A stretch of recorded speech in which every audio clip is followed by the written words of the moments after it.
وإذا قيل لهم تعالوا يستغفر لكم رسول الله لووا رؤوسهم ورأيتهم يصدون وهم مستكبرون سواء عليهم أستغفرت لهم أم لم تستغفر لهم لن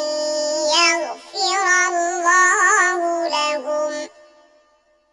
إن الله لا يهدي القوم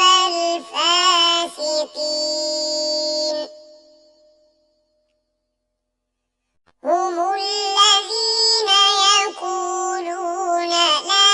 تنفقوا على من عند رسول الله حتى ينفضوا ولله خزائن السماوات والأرض ولكن المنافقين لا يفقهون يقولون لئن رجعنا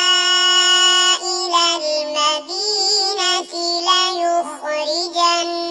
الأعز منها الأذل ولله العزة ولرسوله وللمؤمنين ولكن المنافقين لا يعلمون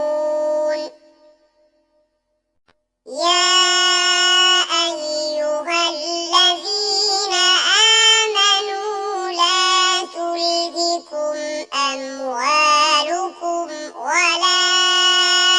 أولادكم عن ذكر الله ومن يفعل ذلك فأولئك هم الخاسرون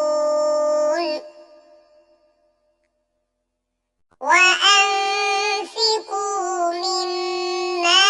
رزقناكم من قبل أن يأتي أحدكم الموت فيقول رب لولا أخرتني إلى أجل قريب فأصدق